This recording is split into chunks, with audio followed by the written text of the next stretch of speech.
Hello welcome to learner friendly. ഇന്ന് മുതൽ നമ്മൾ നമ്മളുടെ ക്ലാസ്സുകൾ പുനരാരംഭിക്കാൻ പോവുകയാണ്. അപ്പോൾ ഇന്ന് 8ാം ക്ലാസ്സിലെ ഫസ്റ്റ് യൂണിറ്റ് ആയിട്ടുള്ള ഹ്യൂസ് ആൻഡ് വ്യൂസ് ആണ് നമ്മൾ പഠിക്കാൻ വേണ്ടി പോകുന്നത്. ഈ ഒരു യൂണിറ്റ് ആർട്ട് റിലേറ്റഡ് ആയിട്ടുള്ള കുറേ കാര്യങ്ങളാണ് പറയുന്നത്. ഹ്യൂസ് ആൻഡ് വ്യൂസ് എന്ന ആ ഒരു സെൻറ്റൻസ് കൊണ്ട് ഉദ്ദേശിക്കുന്നത് ഹ്യൂസ് എന്ന് വെച്ചാൽ നിറങ്ങളാണ്. നിറങ്ങൾ നമ്മളുടെ കാഴ്ചപ്പാടുകൾ, നമ്മളുടെ ആർട്ടിനോടുള്ള അപ്രോച്ചുകൾ, ആർട്ടിസ്റ്റിക് വാല്യൂസ്, ആർട്ടിസ്റ്റുകൾ, അങ്ങനെ ഒരുപാട് കാര്യങ്ങൾ നമ്മൾ ഈ യൂണിറ്റിലൂടെ പരിചയപ്പെടുന്നു. ആദ്യത്തെ പാഠം the mysterious picture. Charles De coaster എഴുതിയിരിക്കുന്ന മിസ്റ്റീരിയസ് പിക്ചറാണ് നമ്മൾ പഠിക്കാൻ വേണ്ടി പോകുന്നത്. The mysterious picture. ഈ മിസ്റ്റീരിയസ് എന്ന് പറഞ്ഞാൽ എന്താണ്? വളരെ നിഗൂഢമായിട്ടുള്ള, ആ ഒരു ടൈറ്റിൽ നിന്ന് തന്നെ മനസ്സിലാക്കും, നിഗൂഢമായിട്ടുള്ള പല കാര്യങ്ങളുമാണ് ഈ ഒരു യൂണിറ്റിലുള്ളത്. ദ മിസ്റ്റീരിയസ് പിക്ചർ എന്ന് പറഞ്ഞാൽ എന്താ? നിഗൂഢമായിട്ടുള്ള ചിത്രം. നമ്മൾ പഠിക്കുമ്പോൾ നമ്മൾക്ക് അറിയുന്ന പല കാര്യങ്ങളുമായിട്ട് റിലേറ്റ് ചെയ്യാൻ നോക്കണം. എനിക്ക് സിനിമ കൂടുതൽ ഇഷ്ടമാണ്. അതുകൊണ്ട് തന്നെ നമ്മൾ പഠിക്കുമ്പോൾ സിനിമയിലുള്ള പല കാര്യങ്ങളുമായിട്ട് അല്ലെങ്കിൽ ക്യാരക്ടറുമായിട്ട് ഞാൻ ഈ പാഠഭാഗത്തിലെ ക്യാരക്ടറിനെ കമ്പയർ ചെയ്യുകയും ഒക്കെ ചെയ്യും. അപ്പോൾ നിങ്ങൾക്ക് ഇഷ്ടമുള്ള ക്യാരക്ടറുമായിട്ട് നിങ്ങൾ പഠിക്കുന്ന ക്യാരക്ടറിനെ കമ്പയർ ചെയ്തിട്ട് വെച്ച് കഴിഞ്ഞാൽ മനസ്സിൽ കൂടുതൽ അല്ലെങ്കിൽ ഓർത്തെടുക്കാൻ വേണ്ടി പറ്റും. നമുക്ക് പാഠത്തിലേക്ക് കടക്കാം. ഇതിൻ്റെ മെയിൻ ക്യാരക്ടർ, അതായത് പ്രോട്ടഗോണിസ്റ്റ് എന്ന് പറയുന്നത് ടില്ലാണ്. പ്രോട്ടഗോണിസ്റ്റ് എന്ന് പറഞ്ഞാൽ ആരാ? ഒരു കഥയിലെ മുഖ്യ കഥാപാത്രത്തെയാണ് പ്രോട്ടഗോണിസ്റ്റ് എന്ന് പറയുന്നത്. അപ്പോൾ ദ മിസ്റ്റീരിയസ് പിക്ചർ എന്നുള്ള ഈ പ്രോസിലെ പ്രോട്ടഗോണിസ്റ്റ് ആരാണ്? Till. Till in the course of his wanderings from court to court rode to the palace of the Archduke of Battenberg on his donkey. His clothes and appearance attracted everyone's attention. His cap was set smartly on his head, and the 3 bright feathers on it danced in the breeze as he rode. Till എന്ന് പറയുന്ന ഈ character ബാറ്റൻബർഗിലെ, അതായത് arch Duke എന്ന് പറഞ്ഞാൽ നാടുവാഴി എന്നാണ് അർത്ഥം. അപ്പോൾ ബാറ്റൻബർഗിലെ arch ഡ്യൂക്കിൻ്റെ കൊട്ടാരത്തിലേക്ക് കടന്നു വന്നിരിക്കുകയാണ്. പക്ഷേ ഡിഫറെൻ്റ് ആയിട്ട് ഇയാൾ കടന്നു വന്നിരിക്കുന്ന ഏതിലൂടെയാണ്? അയാളുടെ ഡോങ്കിയുടെ പുറത്താണ്. സാധാരണ കുതിരപ്പുറത്തൊക്കെ ആൾക്കാർ പോകാറില്ലേ, പക്ഷേ ഇയാളൊരു ഡിഫറെൻ്റ് ആയിട്ടുള്ള ക്യാരക്ടറാണ്. അതുകൊണ്ട് തന്നെ ഇയാൾ ഏതിൻ്റെ പുറത്താണ് പോകുന്നത്? കഴുതപ്പുറത്താണ് പോകുന്നത്. ഈ ടില്ലിനെ വേണമെങ്കിൽ നമുക്ക് പ്രേമം ഫിലിമിലെ ഷറഫുദ്ദീൻ്റെ ക്യാരക്ടറില്ലേ, ഒരു കഫയിലേക്ക് കുതിരപ്പുറത്ത് കയറി പോകുന്ന ഒരാൾ, എല്ലാവരും ഇങ്ങനെ അയാൾ ഒരു വിചിത്രമായിട്ടുള്ള ഒരാളെന്ന രീതിയിൽ നോക്കുന്നു. അതുപോലെ തന്നെയാണ് ഈ ടില്ലും അവൻ്റെ കഴുതപ്പുറത്ത് പോകുമ്പോൾ എല്ലാവരും അത്ഭുതത്തോടു കൂടി ടില്ലിനെ നോക്കും. ഒരു ഡിഫറെൻ്റ് ആയിട്ടുള്ള ഒരു പേഴ്സണാണ് ടിൽ. സോ ടിൽ എവിടെ എത്തി? ബാറ്റൻബർഗിലെ ആർച്ച് ഡ്യൂക്കിൻ്റെ കൊട്ടാരത്തിലേക്ക് എത്തി. അദ്ദേഹത്തിൻ്റെ ഡ്രസ്സ് അല്ലെങ്കിൽ അപ്പിയറൻസ് എങ്ങനെയായിരുന്നു? തലയിൽ ഒരു ക്യാപ്പ് വെച്ചിട്ടുണ്ട്, അതിൽ 3 ബ്രൈറ്റ് ഫെദേഴ്സ്, 3 തൂവലുകൾ അതിങ്ങനെ കാറ്റിൽ ആടുന്നുണ്ട്. അയാളുടെ ഡ്രസ്സും കാര്യങ്ങളൊക്കെ എല്ലാവരുടെയും അറ്റൻഷൻ പിടിച്ചു പറ്റി. At the main entrance to the palace, the captain of the guards called out him, "Hey there, you fellow on the donkey, we don't allow any loafers here." ഞങ്ങൾ ഇവിടെ ഇങ്ങനെ അലഞ്ഞു തിരിഞ്ഞ് നടക്കുന്ന ആൾക്കാരെയും ഭ്രാന്തന്മാരെയും ഒന്നും കടത്തി വിടില്ല. നിങ്ങളവിടെ നിൽക്കൂ എന്ന് ആര് വിളിച്ചു പറഞ്ഞു? ക്യാപ്റ്റൻ ഓഫ് ഗാർഡ് വിളിച്ചു പറഞ്ഞു. "You and your donkey already look like skeletons." The captain of the guards was a tall, well-built, red-haired man of about 25. നിന്റെ ഈ കഴുതയും കാണുമ്പോൾ തന്നെ എങ്ങനെ അറിയാം? അതിങ്ങനെ ശോഷിച്ച് എല്ലും തോലും ആയിട്ടുണ്ട്. അപ്പോൾ നിന്നെ പോലെ അലഞ്ഞു തിരിയുന്ന ആൾക്കാരെയും നമ്മൾ എവിടത്തേക്ക് കടത്തിവിടില്ല? കൊട്ടാരത്തിലേക്ക് കടത്തിവിടില്ല എന്ന് ക്യാപ്റ്റൻ ഓഫ് ഗാർഡ് വിളിച്ചു പറഞ്ഞു. ഈ ക്യാപ്റ്റൻ ഓഫ് ഗാർഡ് എങ്ങനെയാണെന്ന് പറയുന്നുണ്ട്. എങ്ങനെയാണ്? ടോൾ ആയിട്ടുള്ള, വെൽ ബിൽറ്റ് ആയിട്ടുള്ള ഒരു മനുഷ്യനാണ്. നല്ല ഹൈറ്റും വെയിറ്റും ഒക്കെ ഉള്ളൊരു മനുഷ്യൻ. റെഡ് ഹെയർഡ് ആണ്. അയാളുടെ മുടി എന്ത് കളറാണ്? ചുവന്ന നിറത്തിലാണ്. ആൻഡ് ഹീ ഈസ് about 25, ഏകദേശം 25 വയസ്സ് പ്രായമുള്ളൊരു വ്യക്തിയാണ്. He was handsomely dressed in his gold braided uniform. അദ്ദേഹം വളരെ നീറ്റായിട്ട് ഡ്രസ്സ് ചെയ്തിട്ടുണ്ട്. അയാളുടെ യൂണിഫോം ഒക്കെ ഗോൾഡ് ബ്രേഡഡ് ആണ്. അതിൽ അയാൾക്ക് കിട്ടിയിട്ടുള്ള നാണയങ്ങൾ, അതായത് ഓണറുകൾ കിട്ടാറില്ല, അതൊക്കെ ആ ഡ്രസ്സിൽ കാണാൻ സാധിക്കുന്നുണ്ട്. Till looked at him coolly and then dismounted from his donkey. Dismounted, ഇങ്ങനൊരു വാക്ക് കേട്ടിട്ടുണ്ടാവോ? മൗണ്ട് ചെയ്യുക, മൗണ്ടെയിൻ. മൗണ്ട് ചെയ്യുക എന്ന് പറഞ്ഞാൽ എന്താ? കയറുക. ഡിസ്മൗണ്ട് എന്ന് പറഞ്ഞാൽ ഇറങ്ങുക. So Till dismounted from his donkey. Till അയാളുടെ കഴുത്ത് പുറത്തുനിന്ന് ഇറങ്ങി. He bowed low and said. Bowed low എന്ന് വെച്ചാൽ വണങ്ങുക. ബോഡ് എന്ന് വെച്ചാൽ തലകുനിക്കുക എന്നർത്ഥം. നമ്മൾ റെപ്യൂട്ടഡ് ആയിട്ടുള്ള പൊസിഷനിൽ നിൽക്കുന്ന ഒരാളെ കാണുമ്പോൾ എന്ത് ചെയ്യും, നമ്മൾ വണങ്ങാറില്ലേ, അല്ലെങ്കിൽ അഡ്രസ്സ് ചെയ്യാറില്ലേ, ഹലോ, റെസ്പെക്റ്റ് ചെയ്യാറില്ലേ, അതുപോലെ ടിൽ എന്ത് ചെയ്തു, അയാളെ വണങ്ങി. May God bless you, Sir Captain. If I look like a skeleton, it is not my fault. I'm very hungry. I have come here because I am forced to. If you will be so good as to give me a piece of the gold cord that you wear on your coat, I will go and hang myself by the teeth on the large leg of mutton that I see hanging in the butcher shop. ഒരു വലിയ sentence ഇവിടെ tile പറഞ്ഞിരിക്കുകയാണ്. എന്താണ്, ഞാൻ മെലിഞ്ഞിരിക്കുന്നത് എൻ്റെ കുറ്റം കൊണ്ടൊന്നല്ല, എന്താ, എൻ്റെ കയ്യിൽ പണമില്ല ആവശ്യത്തിന് ഭക്ഷണം കഴിക്കാൻ. അപ്പം നിങ്ങൾ അത്രയും ദയാലുവാണെങ്കിൽ നിങ്ങളുടെ ഡ്രസ്സിലുള്ള, നിങ്ങളുടെ യൂണിഫോമിലുള്ള ഒരു നാണയം എനിക്ക് തന്നു കഴിഞ്ഞാൽ വഴിയിൽ ഞാൻ കണ്ടുവച്ചിട്ടുള്ള ബുച്ചർ ഷോപ്പ്, കശാപ്പുകാരൻ്റെ ഷോപ്പിലെ ഒരു മട്ടൺ ലെഗ് എനിക്ക് കടിച്ച് വലിക്കാമായിരുന്നു. വളരെ ആലങ്കാരികമായിട്ടാണ് ടിൽ ഇവിടെ പറഞ്ഞിരിക്കുന്നത്. അതായത് മട്ടൺ ലെഗിൽ ഞാൻ കടിച്ചു മൈസെൽഫ് ഹാങ് ഓൺ, ഞാൻ ആ മട്ടനിൽ കടിച്ചു തൂങ്ങുമെന്നാണ് പറഞ്ഞിരിക്കുന്നത്. മനസ്സിലായി? ഈ ടില്ലിൻ്റെ ക്യാരക്ടർ മനസ്സിലാക്കുക. വളരെ ഫണ്ണി ആയിട്ടുള്ള, ക്ലവർ ആയിട്ടുള്ള ഒരാളാണ്. നീ എന്താണ് മെലിഞ്ഞിരിക്കുന്നതെന്ന് ക്യാപ്റ്റൻ ചോദിച്ചപ്പോൾ തിരിച്ചു പറയുക എന്താണ്, നിങ്ങൾ എനിക്കൊരു നാണയം തരികയാണെങ്കിൽ എനിക്കെൻ്റെ വിശപ്പകറ്റാം എന്നാണ് ടിൽ ഇവിടെ പറഞ്ഞിരിക്കുന്നത്. ഇതാണ് first paragraph. The captain was playing a game of chess with another officer. He looked curiously at Till. Where do you come from? He asked. From Flanders, replied Till. What do you want? I should like to show His Highness the Archduke one of my paintings. I'm a painter. Okay, so Till ആരാണ്? അയാൾ ഒരു painter ആണ്. അയാൾ എവിടുന്നാണ് വരുന്നത്? He is from Flanders. Flanders എന്ന് പറയുന്ന നാട് പെയിന്റേഴ്സിന്, അതായത് ചിത്രകാരന്മാർക്ക് വളരെ ഫേമസ് ആയിട്ടുള്ളൊരു നാടാണ്. അപ്പോൾ ക്യാപ്റ്റൻ ഓഫ് ദി ഗാർഡിനോട് ടിൽ എന്താണ് പറയുന്നത്? ഞാൻ ഫ്ലാൻഡേഴ്സിന് വരുന്നു, ഞാൻ വരച്ചൊരു ചിത്രം ആർക്ക് കാണിച്ചു കൊടുക്കണം? ആർച്ച് ഡ്യൂക്കിനെ കാണിച്ചു കൊടുക്കാൻ ആഗ്രഹമുണ്ട്, ഞാനൊരു ചിത്രകാരനാണ്. If you are a painter and if you come from Flanders, you may come in, said the captain, somewhat impressed. The captain knew that Flemish painters and their pictures were in great demand all over Europe. അപ്പോൾ ഈ captain of the ഗാർഡിന് അറിയാം ഫ്ലാൻഡേഴ്സിലുള്ള ചിത്രകാരന്മാർക്കും അവരുടെ പെയിൻറ്റിങ്സുകൾക്കും യൂറോപ്പിൽ വലിയ ഡിമാൻഡാണെന്ന് ആർക്കറിയാം? Captain of the ഗാർഡിന് അറിയാം. ആദ്യം ഈ ടില്ലിനെ കണ്ടപ്പോൾ ഒരു അവജ്ഞയോടെ നോക്കിയെങ്കിലും ഇയാൾ ഫ്ലാൻഡേഴ്സിന് വരുന്നൊരു ചിത്രകാരനാണെന്ന് പറഞ്ഞ സമയത്ത് ക്യാപ്റ്റൻ ഓഫ് ദ ഗാർഡ് ടില്ലിൽ ഇംപ്രസ്ഡ് ആയിട്ടുണ്ട്. Till was presented to the Archduke. Till was presented to the Archduke എന്നാൽ ടില്ലിനെ ആർച്ച്ഡ്യൂക്കിന് പ്രസന്റ് ചെയ്തു എന്നല്ല അർത്ഥം. ടില്ലിനെ എവിടേക്ക് വിളിച്ചു? ആർച്ച്ഡ്യൂക്കിൻ്റെ അടുത്തേക്ക് വിളിച്ചു. He saluted the Archduke 3 times and stood before him with his head bowed. ഇവിടെ ഒരു കാര്യം ശ്രദ്ധിക്കുക. നേരത്തെ ക്യാപ്റ്റൻ ഓഫ് ദ ഗാർഡിനെ കണ്ട സമയത്ത് ടില്ല് ഹെഡ് ബോ ചെയ്ത് അഡ്രസ്സ് ചെയ്തു. പക്ഷെ ആ ക്യാപ്റ്റൻ ഓഫ് ദ ഗാർഡിനേക്കാളും ഹയസ്റ്റ് പൊസിഷനിലുള്ള, അല്ലെങ്കിൽ ഒരു രാജ്യത്തിൻ്റെ തന്നെ അധികാരിയായിട്ടുള്ള ആളാണ് ആരെ? Arch Duke. അപ്പോൾ ആ റെസ്പെക്റ്റ് ചെയ്യുന്ന രീതിയും മാറിയിട്ടുണ്ട്. ഇവിടെ ഹി സല്യൂട്ടഡ് ഹിം 3 times, 3 തവണയാണ് ടിൽ ആരെ വണങ്ങുന്നത്? Arch ഡ്യൂക്കിനെ വണങ്ങുന്നത്. May your highness pardon me for my rashness in thinking that one of my paintings will please your highness. I have brought a picture of Our Lady, the Virgin in her royal robes.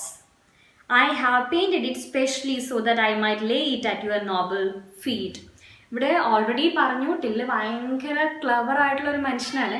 So ടില്ലിന് എന്താ ചെയ്യേണ്ടത്? Till വരച്ചൊരു special ആയിട്ടുള്ള ചിത്രം രാജാവിന് നൽകണം. അതിനു വേണ്ടി വളരെ please ചെയ്ത് പറയുകയാണ്. അതായത് ഞാൻ വരച്ച ചിത്രം ആർച്ച് ഡ്യൂക്കിന് ഇഷ്ടപ്പെടുമെന്ന് ഞാൻ കരുതുന്നു, അതെൻ്റെ തെറ്റാണെങ്കിൽ പൊറുക്കണം. ഞാൻ വരച്ചതാരുടെ ചിത്രമാണ്? നമ്മളുടെ ഹൈനസിൻ്റെ, ആ ഒരു രാജ്യത്തിലുള്ള ഒരു ലേഡിയുടെയാണ്, ഒരു ഹയസ്റ്റ് പൊസിഷനിലുള്ള ലേഡിയുടെയാണ്. In her royal robes. Robes എന്ന് പറഞ്ഞാൽ ഡ്രസ് എന്നാണ് അർത്ഥം. അപ്പോൾ രാജകീയമായ വസ്ത്രത്തിലുള്ള ഹൈനസിൻ്റെ രൂപമാണ് ഞാൻ വരച്ചിരിക്കുന്നത്. അത് ഞാൻ അങ്ങയുടെ കാൽക്കൽ സമർപ്പിക്കുന്നു. Till paused a few moments for his words to sink in. Towards to sinking. അയാൾ ഒരുപാട് കാര്യങ്ങൾ പറഞ്ഞു വെച്ചിട്ടുണ്ട്. അപ്പോൾ അതൊക്കെ ഒന്ന് ഒത്തുവരാൻ വേണ്ടിയിട്ടില്ലൊന്ന് കാത്തു നിന്നു. കാരണം അയാൾ പറഞ്ഞത് ആർച്ച് ഡ്യൂക്കിന് കൺഫ്യൂസ്ഡ് ആവാൻ പാടില്ലല്ലോ, അല്ലെങ്കിൽ ആർച്ച് ഡ്യൂക്കിനെ ഇംപ്രസ് ചെയ്യിപ്പിക്കാൻ വേണ്ടി പറയുന്നതാണെന്ന് ആർക്ക് തോന്നാൻ പാടില്ല, ആർച്ച് ഡ്യൂക്കിന് തോന്നാൻ പാടില്ല. So he posed A few moments.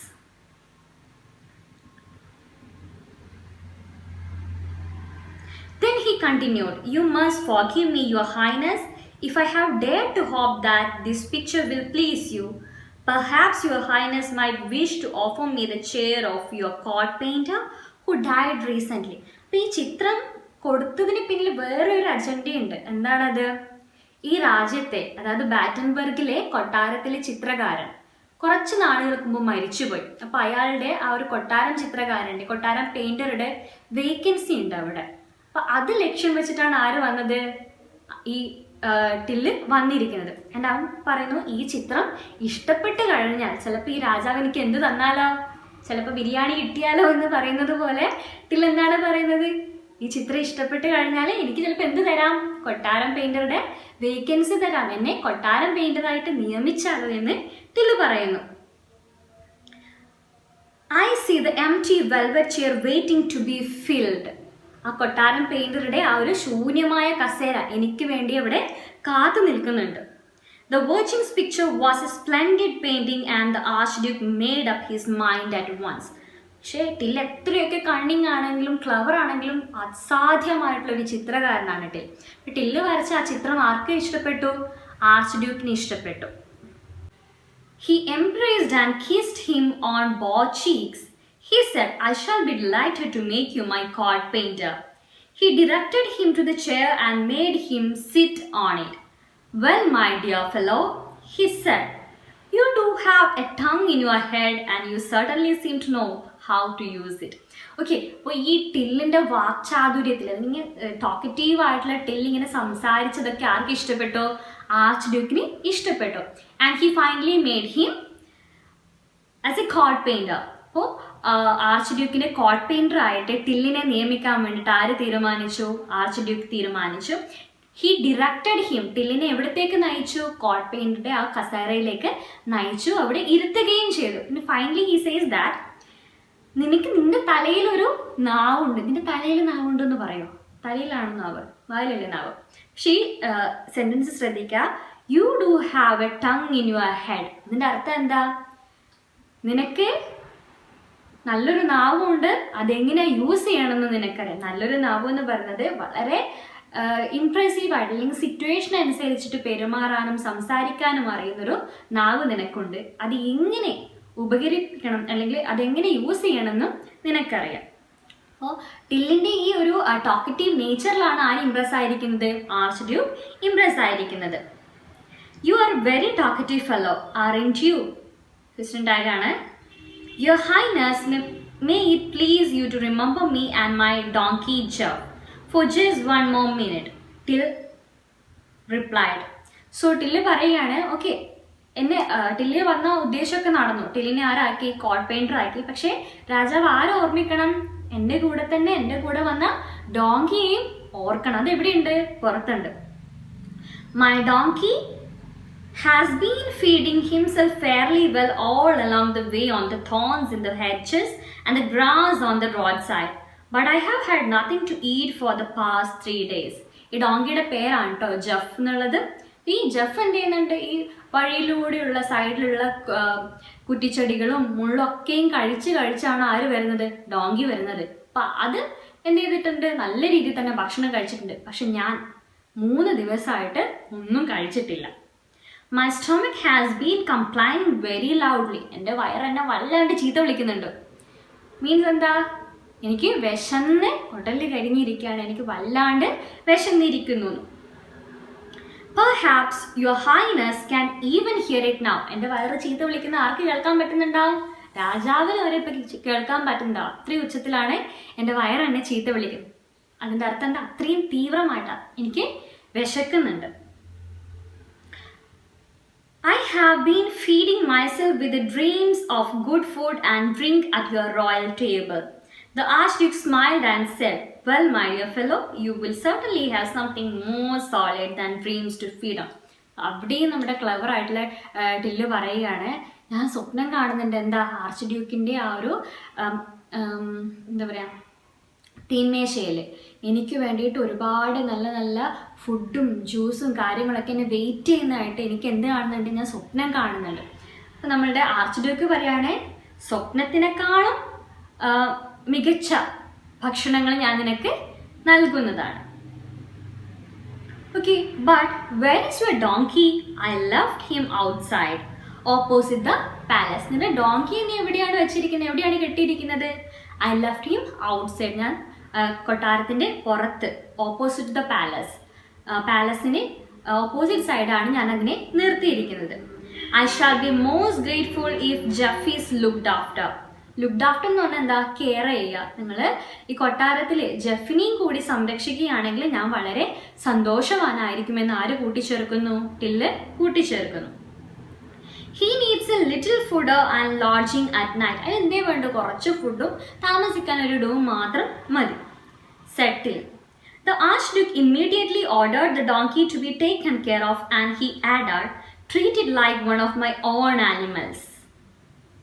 Okay, so ഉടനെ തന്നെ രാജാവ് ഓർഡർ ചെയ്യുകയാണ്, ജെഫിനെയും കൂടി എന്ത് ചെയ്യുക, നമ്മുടെ കൊട്ടാരത്തിലുള്ള മറ്റു മൃഗങ്ങളെ പോലെ തന്നെ സംരക്ഷിച്ച് കൊള്ളുക എന്ന് ഓർഡർ ചെയ്തു.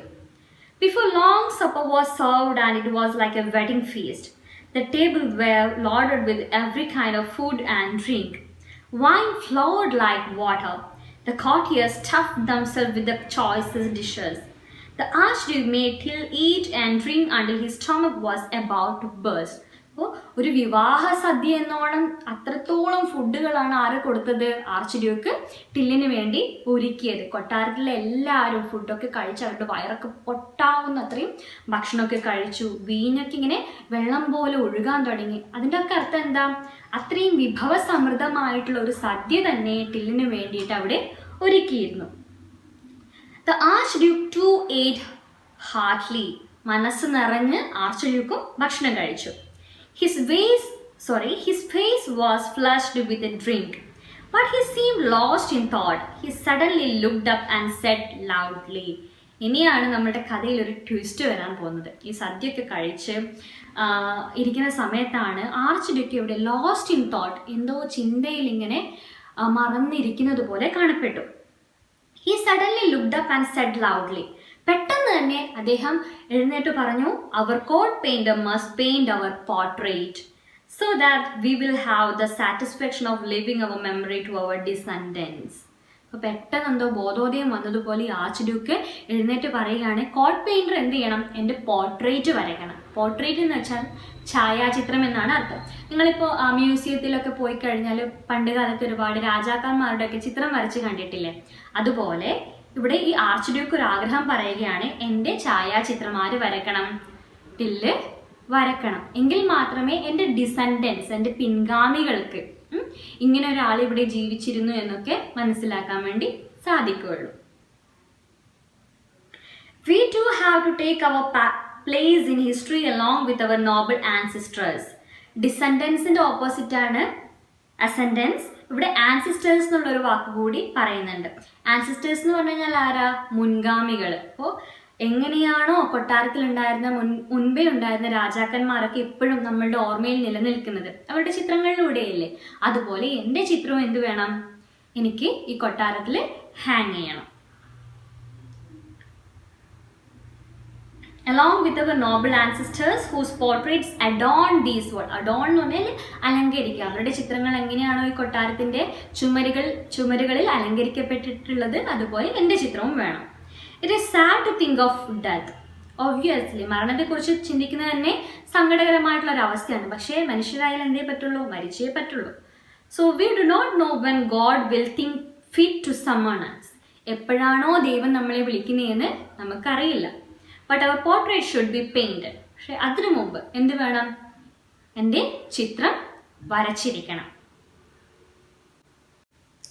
Till quickly replied, "Your lordship's lightest wish is to me command.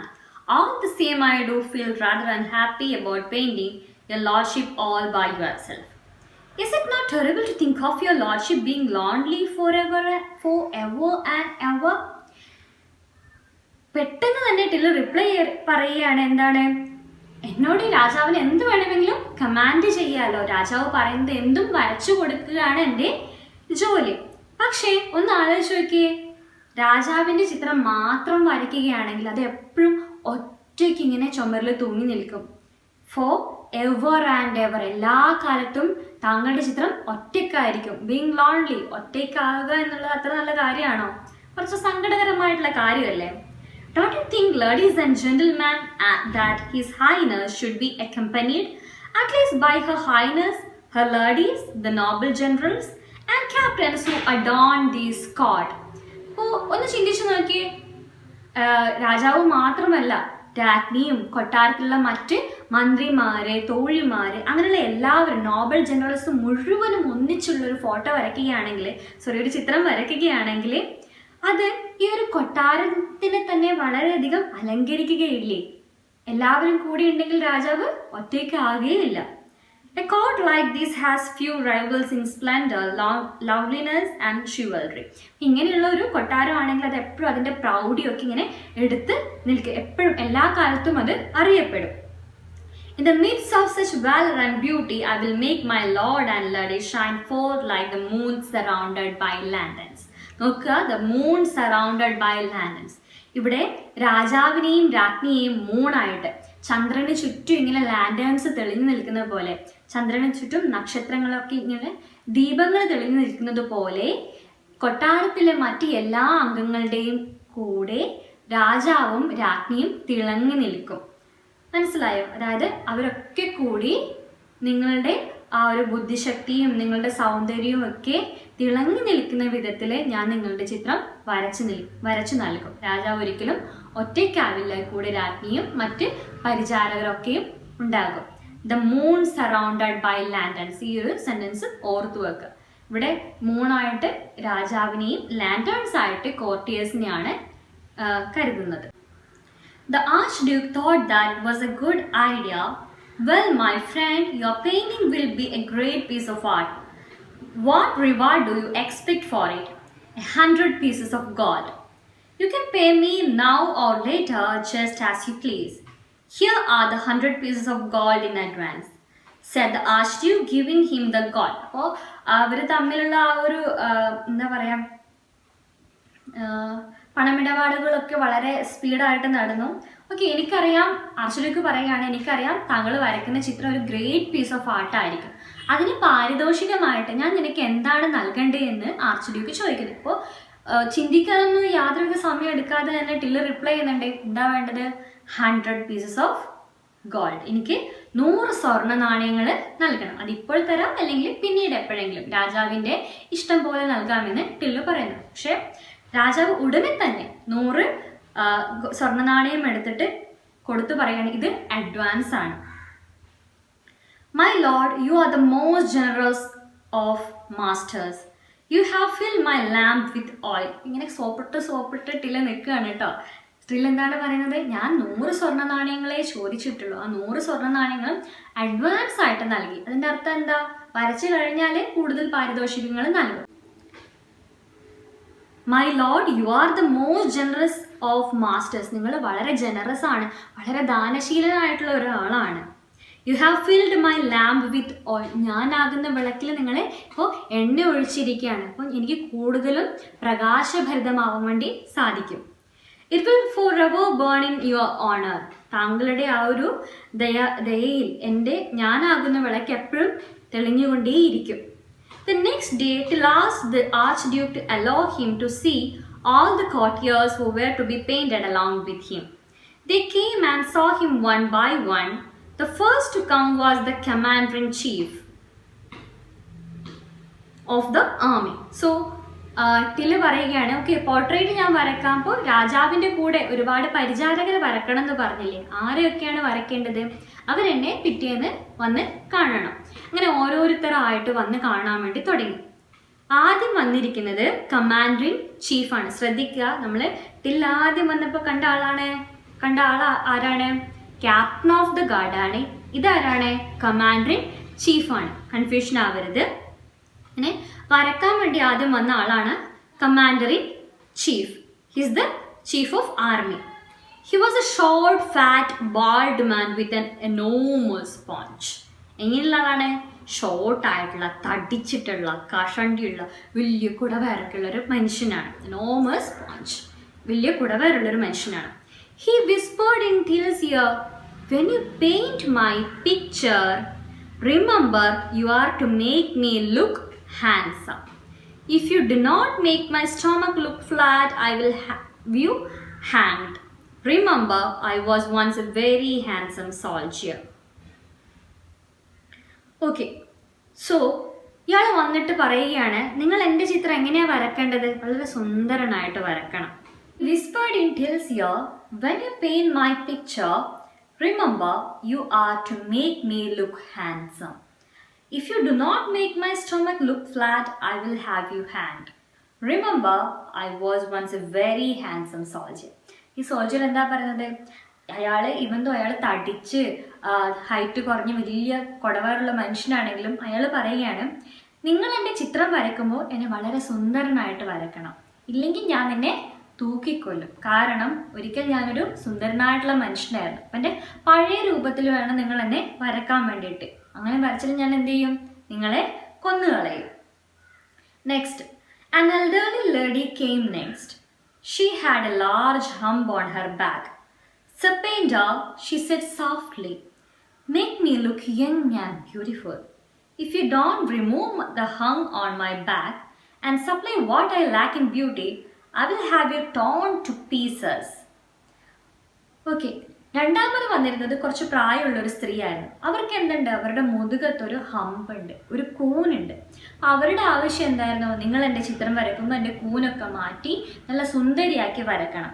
കൂടാതെ supply what I lack in beauty, എൻ്റെ സൗന്ദര്യത്തിൽ എനിക്ക് ഇല്ലാത്ത എന്താണ് അതൊക്കെ ആഡ് ചെയ്തിട്ട് എന്നെ വളരെ സുന്ദരിയാക്കി വരക്കണം, ഇല്ലെങ്കിൽ I will have you torn to pieces. ഞാൻ നിങ്ങളെ ചെറിയ ചെറിയ കഷ്ണങ്ങളാക്കി വെട്ടി നുറുക്കും.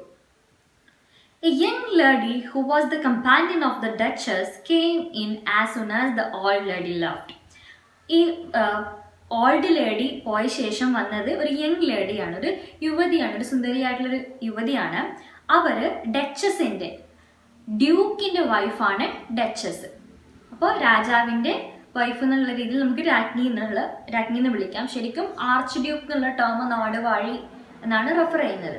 ഓക്കെ, സോ നെക്സ്റ്റ് വന്നത് ഡച്ചസിൻ്റെ കമ്പാനിയൻ ആയിട്ടുള്ള, തോഴിയായിട്ടുള്ളൊരു സ്ത്രീ ആയിരുന്നു. She was young and pretty but had lost 3 of her front teeth in an accident. ആ കുട്ടി സുന്ദരിയായിട്ടുള്ളൊരു യുവതി തന്നെയായിരുന്നു. പക്ഷെ എന്താ സംഭവിച്ചത്?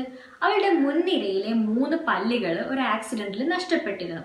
അവൾ കാണാൻ സുന്ദരിയാണെങ്കിലും മുൻനിരയിൽ പല്ലില്ലെങ്കിൽ ഭംഗി കുറവല്ലേ. So she want till that if in her picture she didn't see herself smiling with a perfect set of pearly teeth, she would have him cut into small bits of her lover. She pointed to the captain of the guards. Okay, അപ്പോൾ ഈ young ലേഡിയുടെ ആവശ്യം എന്തായിരുന്നു? ഞാൻ നല്ല രീതിയിൽ smile ചെയ്യുന്ന ഒരു ചിത്രമാണ് വരക്കേണ്ടത്. ഇല്ലാത്ത ഈ 3 പല്ലിന് പകരം എന്ത് വേണം? പേള് പോലുള്ള നല്ല മുത്തുകൾ പോലുള്ള പല്ലുകൾ എനിക്ക് വരച്ചു വെക്കണം, ഇല്ലെങ്കിൽ ഞാനൊരു ലവറിനോട് പറഞ്ഞിട്ട് നിന്നെ അരിഞ്ഞു കളയുമെന്ന് പറഞ്ഞു. അവൾ ലവറായിട്ട് ചൂണ്ടിക്കാണിക്കുന്നത് ആരെയാണ്? Captain of the guard. നമ്മൾ ആദ്യം കണ്ടിട്ടുള്ള ക്യാപ്റ്റൻ ഓഫ് ഗാർഡ്, ടോൾ ആയിട്ടുള്ള, വെൽ ബിൽറ്റഡ്, റെഡ് ഹെയർ ആയിട്ടുള്ള, ഏകദേശം 25 വയസ്സോളം പ്രായമുള്ള ക്യാപ്റ്റൻ ഓഫ് ഗാർഡ്. ഓർമ്മയില്ല? നമ്മൾ ആദ്യം ടില്ല് പാലസിലേക്ക് എൻ്റർ ചെയ്യുമ്പോൾ കണ്ട ആള്. Similar requests and threats continued until he had finished the last of the courtiers. അവസാനത്തെ കോർട്ടിയറിനെയും കൊട്ടാരത്തിലുള്ള ആളെയും വിളിച്ച് അയാളുടെ രൂപങ്ങളൊക്കെ നോക്കുമ്പോഴും ഓരോരുത്തരായിട്ട് ഓരോരോ ആവശ്യങ്ങൾ പറഞ്ഞുകൊണ്ടേയിരുന്നു. ആവശ്യങ്ങളുടെ കൂടെ തന്നെ അവരുടെ ഭീഷണി ഉണ്ടായിരുന്നു. എന്നെ അങ്ങനെ വരച്ചില്ലേ, ഞാൻ നിന്നെ കൊന്നു കളയുമെന്നുള്ള ഭീഷണി ഓരോരുത്തരായിട്ടും തുടർന്നു. Then the Archduke sent for him and said, "My dear fellow, I want your portrait to be perfect in every detail." ശ്രദ്ധിക്കുക, അവസാനം ആർച്ച് ഡ്യൂക്ക് ഒരു ഡിമാൻഡ് വെക്കുന്നുണ്ട്. എന്താണ് ആ ഡിമാൻഡ്? ഈ ടില്ല് വരയ്ക്കുന്ന ചിത്രം വളരെ പെർഫെക്റ്റ് ആൻഡ് മൈന്യൂട്ട് ആയിരിക്കണം. You are to paint all my courtiers exactly as we see them. എങ്ങനെയാണ് വരക്കേണ്ടത്? കോർട്ടിയേഴ്സിനെ നമ്മളുടെ നഗ്ന നേത്രങ്ങൾ കൊണ്ട് എങ്ങനെയാണോ കാണുന്നത് അത്രയും എക്സാക്റ്റ് ആയിട്ട് വരക്കണം. You are to paint all my courtiers exactly as we see them. If you leave out a mole, a pimple or a single grey hair, I will have you slaughtered like a pig. നീ ഒരു മോൾ എന്ന് വെച്ച് കഴിഞ്ഞാൽ ഒരു മറുകോ ഒരു പിമ്പിളോ ഒരു നരച്ച മുടിയോ പോലും വരക്കാതിരുന്നാൽ, അതായത് എങ്ങനെയാണോ അവരെ കാണപ്പെടുന്നത് അതുപോലെ വരക്കണം. ഇല്ലെങ്കിൽ ഞാൻ നിന്നെ പന്നിയെ അറക്കുന്നത് പോലെ കൊല്ലും. ആരാണിത് പറഞ്ഞത്? ആർച്ച് ഡ്യൂക്കാണ് പറഞ്ഞത്. അപ്പം ഈ കഥയുടെ ഒരു മൊത്തത്തിലുള്ളൊരു ഇതാണ് വരുന്നത്. കോർട്ടിയസ് എന്താണ് പറയുന്നത്? അവരുടെ സുന്ദരന്മാരും സുന്ദരികളായിട്ടും വരക്കണം, ഇല്ലെങ്കിൽ അവർ കൊന്നുകളയും. ആർച്ച് ഡ്യൂക്ക് എന്ത് പറയുന്നു? അവരെ നേരിൽ കാണുമ്പോൾ എങ്ങനെയാണോ അതേപോലെ വരക്കണം, ഇല്ലെങ്കിൽ കൊന്നുകളയുന്നു. അപ്പോൾ മരണം എന്തായാലും ഉറപ്പായി. നല്ലപോലെ വരച്ചാലും വരച്ചില്ലേലും ടില്ലിന് എന്തായി? മരണം ഉറപ്പായി. Till coolly thought things over and said to himself, "If I paint this picture, I shall certainly be killed. Either the Archduke will have me slaughtered like a pig for having disobeyed him, or the courtiers will have me murdered for painting them as they really are. In either case, I am to die." So, കാര്യങ്ങൾ till വീണ്ടും വീണ്ടും ചിന്തിച്ചുകൊണ്ടേയിരുന്നു. നല്ലപോലെ വരച്ചില്ലെങ്കിൽ arch Duke കൊല്ലും, നന്നായി ബെറ്ററാക്കി വരച്ചില്ലെങ്കിൽ courtiers കൊല്ലും. So ഏത് കേസിലാണെങ്കിലും മരണം ഉറപ്പായി. So what I am to do? ഞാൻ ഇനി എന്തു ചെയ്യുമെന്ന് ടില്ല് ചിന്തിക്കാൻ തുടങ്ങി. Perhaps it is wiser not to paint this picture at all. So ഒരേ ഒരു സൊല്യൂഷൻ എന്താ?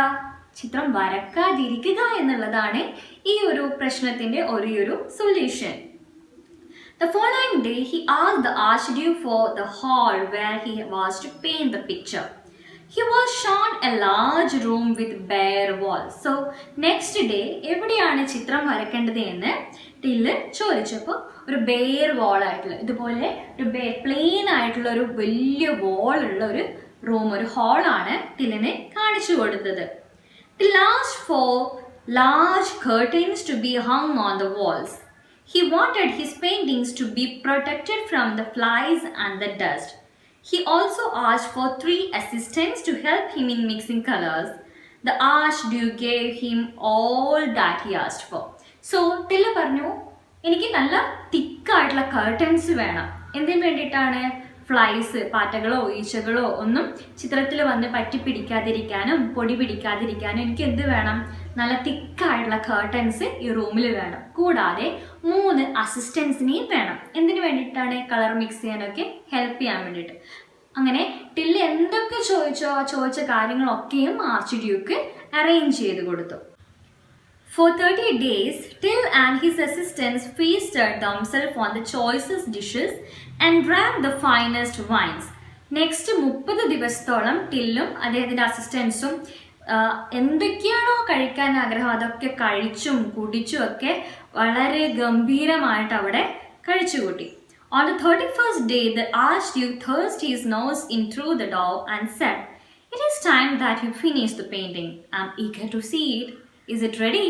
31ാമത്തെ ദിവസം ആർച്ച് ഡ്യൂക്ക് വന്നിട്ട് ചോദിച്ചു, നിങ്ങളുടെ വർക്ക് കംപ്ലീറ്റ് ചെയ്യേണ്ട സമയം കഴിഞ്ഞു, അപ്പോൾ വർക്ക് കംപ്ലീറ്റ് ആയോ എന്ന് ചോദിച്ചു. He was very eager to see it. ആ ചിത്രം കാണാൻ വേണ്ടിയിട്ട് വളരെ ആകാംക്ഷയോടെയായിരുന്നു ആർച്ച് ഡ്യൂക്ക് വന്നത്. Till said that the picture was being completed and that he needed some more days to finish it. Okay, ചിത്രം ഏകദേശം കംപ്ലീറ്റ് ആയി കഴിഞ്ഞു, പക്ഷെ കുറച്ച് ഫിനിഷിംഗ് വർക്ക്, ഫൈനൽ വർക്കുകൾ ബാക്കിയുണ്ട്.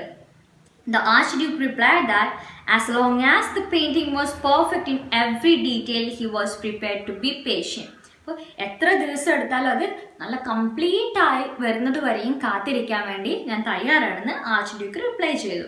The delay of a week or 2 did not matter, he said. ഒരാഴ്ചയോ 2 ആഴ്ചയോ വൈകുന്നതിനെ കൊണ്ട് ഒരു പ്രശ്നമില്ല, സമയമെടുത്ത് തന്നെ വരച്ചോളൂന്ന് ആർച്ച് ഡ്യൂക്ക് പറഞ്ഞു. Till and his companions continued their merrymaking. അവരിങ്ങനെ ആഘോഷിച്ച് തിമിർക്കുകയാണ് അവിടെ. For another Fortnite. ഫോർട്ട്നൈറ്റ് എന്നുള്ള വാക്ക് നിങ്ങൾ കേട്ടിട്ടുണ്ടാവില്ല. ഫോർട്ട്നൈറ്റ് എന്ന് പറഞ്ഞു കഴിഞ്ഞാൽ 2 ആഴ്ച, എന്നാൽ 14 ദിവസം എന്നാണ് അർത്ഥം. അപ്പോൾ നെക്സ്റ്റ് ഫോർട്ട്നൈറ്റ്, നെക്സ്റ്റ് 14 ദിവസം ടില്ലും അദ്ദേഹത്തിൻ്റെ കമ്പാനിയനും അവിടെ ഭക്ഷണമൊക്കെ കഴിച്ച് ആഘോഷിച്ച് കഴിഞ്ഞുപോയി.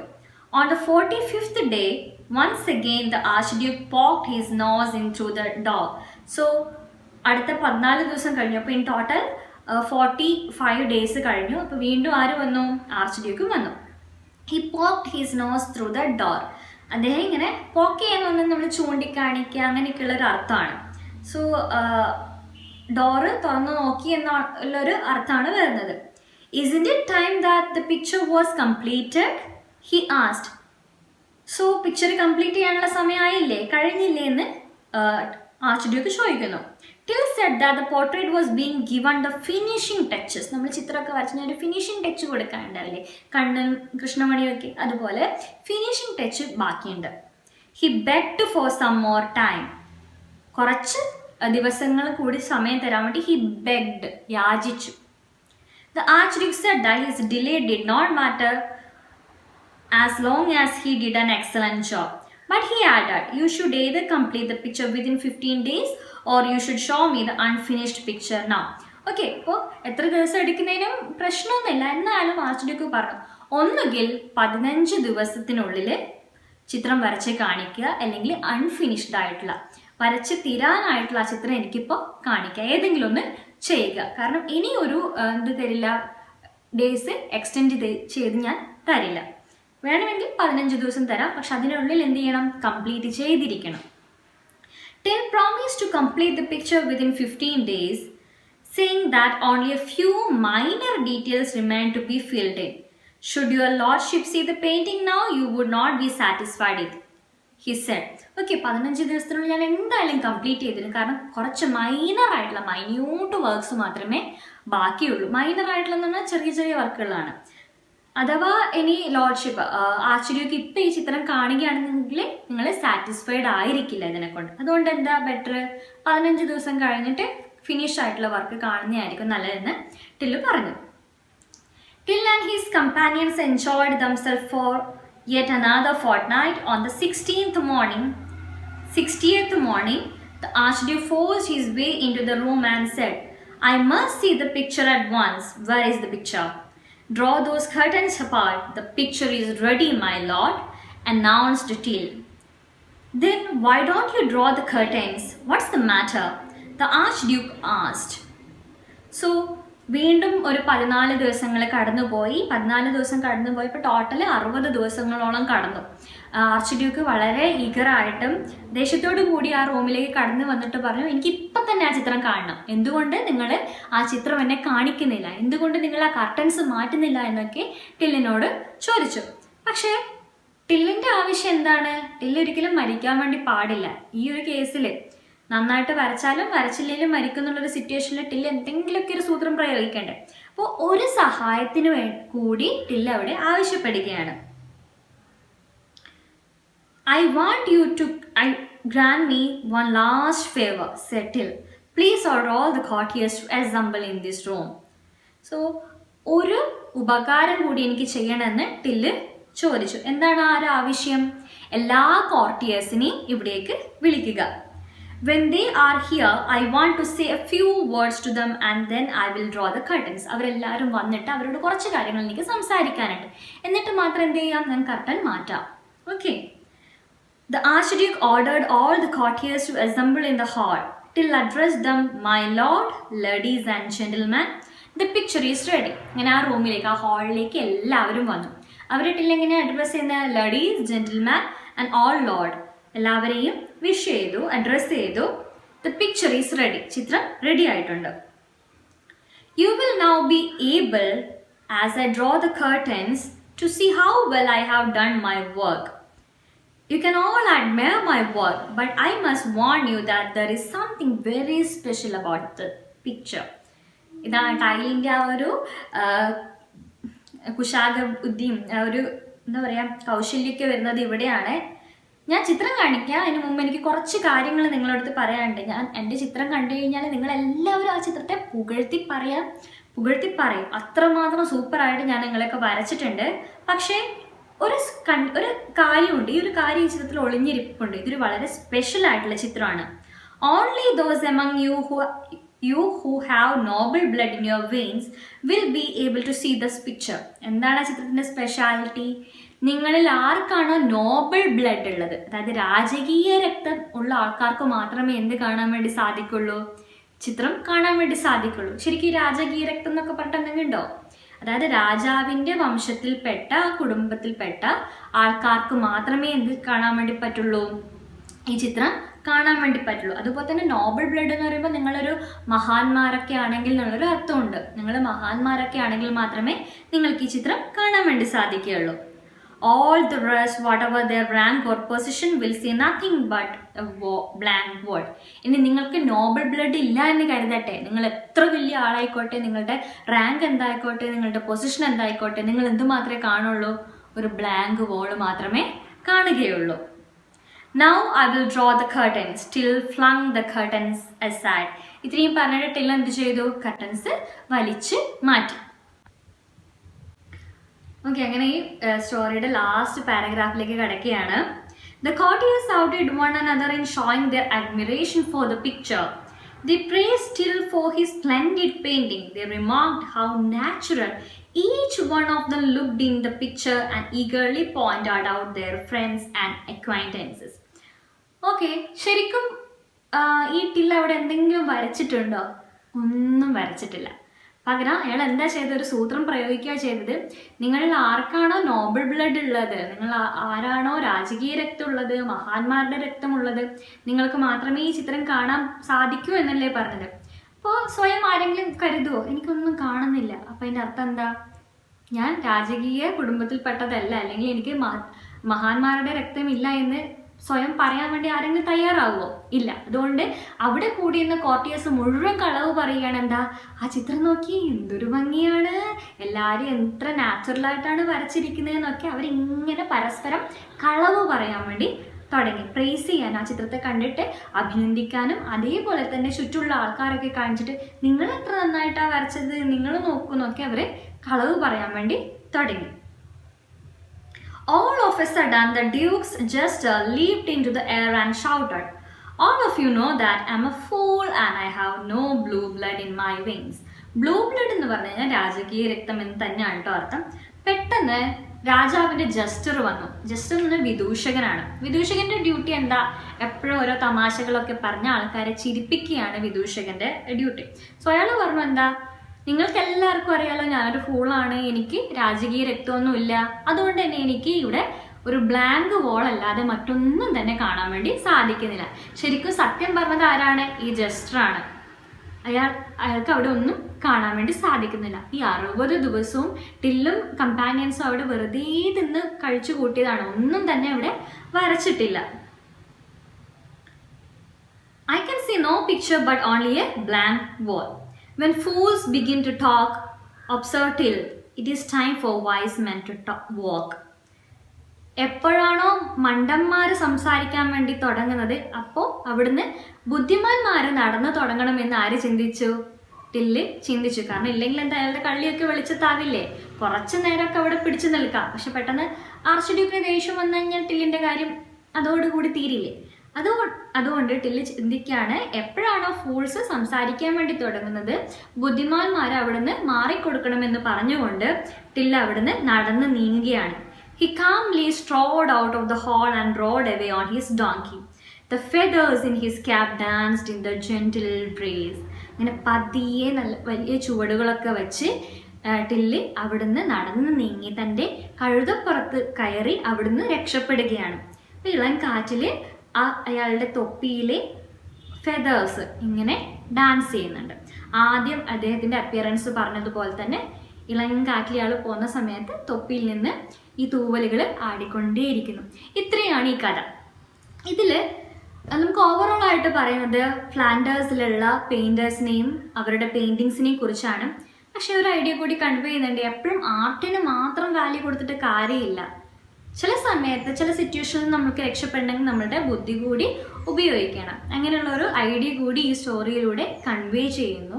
അപ്പോൾ ഈ ത്രൂ ഔട്ട് ദിസ് യൂണിറ്റ് നമ്മൾക്ക് ഒരുപാട് കലകളെക്കുറിച്ചും ചിത്രങ്ങളെക്കുറിച്ചിട്ടും മോണ്യുമെൻറ്റ്സിനെ കുറിച്ചിട്ടും ഒക്കെ പഠിക്കാൻ വേണ്ടി സാധിക്കും.